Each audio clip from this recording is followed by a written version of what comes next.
Hi, this is the sixth and last video in the mini video lecture series regarding how to develop your SPSE essay.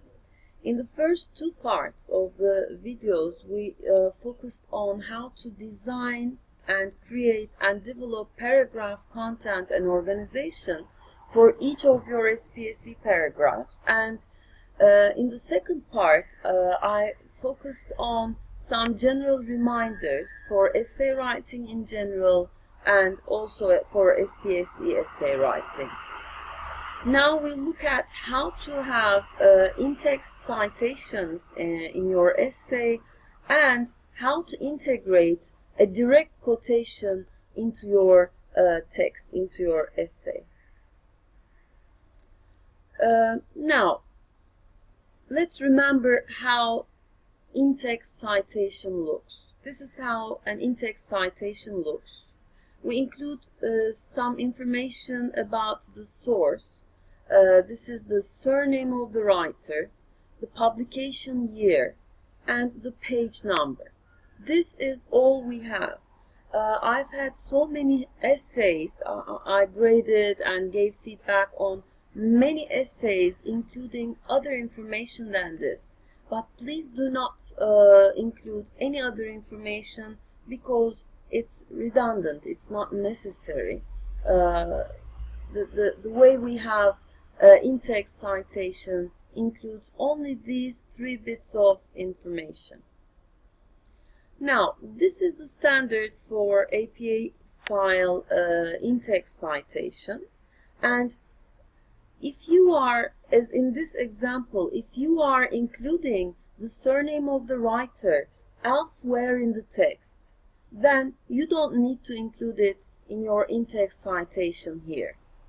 So, the same source, Stangers, 2002, page 246, and here we have the Stangers here, and we have the quotation here, the direct quotation. And following the direct quotation, we write the in-text citation without the writer's name this time, surname this time, because it's given elsewhere in the text and you don't need to have it again in your in-text citation. And if there are more than 2 authors, more than 2 writers, it's not possible to list their names here. So you write the first one in the list, in the source, and then you use the expression et al., which means it's a co-written text. There are other people who wrote this text, so it's not just this guy's work, it's a co-written work. So we have here Morton et al., and again 2003, page 34. Okay, so these are the rules of giving in-text citation in APA style. What is, I think, more important and a bit more complicated is how to integrate your direct quotation into the text. Now, the main problem we have with direct quotations is that the quotations are sort of floating quotations. They are not really integrated into the text.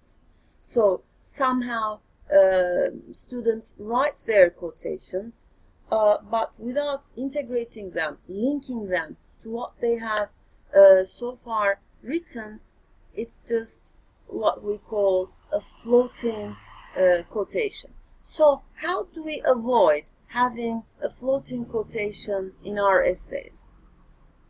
Now, what you have to do is somehow introduce the quotation or introduce the topic of the quotation so that when the quotation comes, it will be relevant to what you are writing. So first thing, make sure that your quotation is relevant to what you are writing. Introduce the topic. And then use the quotation, and then you have to write the in-text citation. After the quotation marks, you have to write the in-text citation giving the surname and the publication year and the page number of the source, and then you comment or elaborate on your quotation with some linking expression,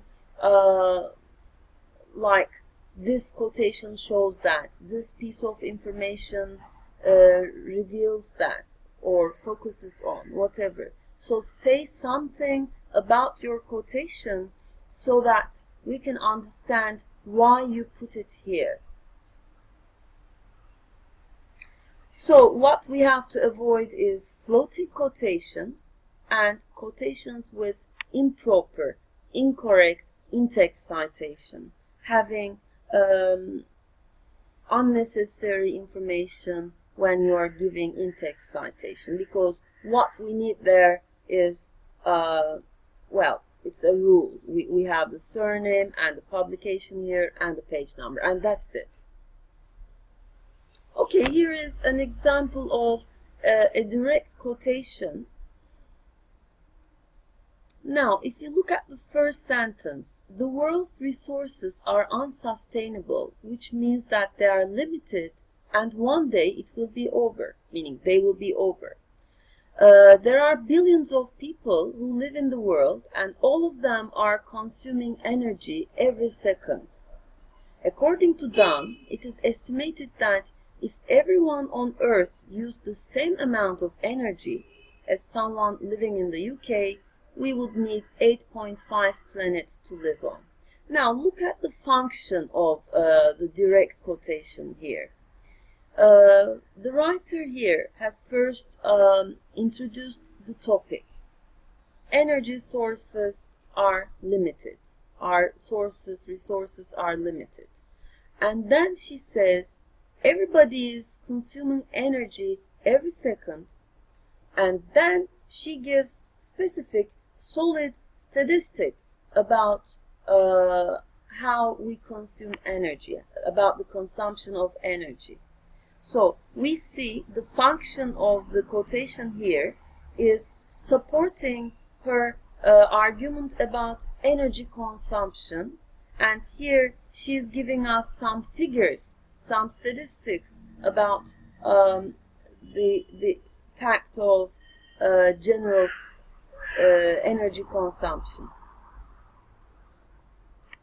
And then she says, here we see that our resources such as land, energy and water are limited.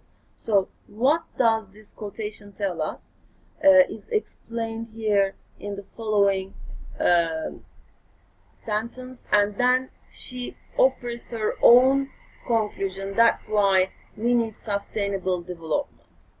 So as you see, there is a very solid, very clear line of thought flowing here. For each sentence there is a reason. The first two sentences are introducing the topic of energy consumption. Then by the quotation, by the direct quotation, she is giving us some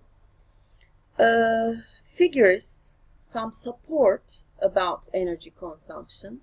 And in the end, she comments on the text and then she gives her own conclusion.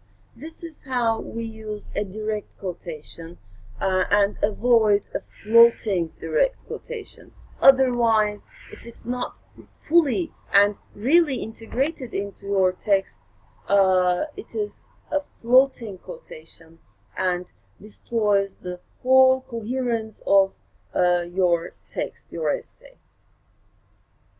Okay, and these are my reference lists, my references for this work. I've shown it before in my previous videos. I'd like to thank my students Alper, Tuba, Zeynep, Seda and Halil Ibrahim for giving me permission to use their works and papers, and I hope this series of mini video lectures has helped you understand more fully what writing an SPSE essay and developing an SPSE essay is all about. Good luck in your exams and thank you.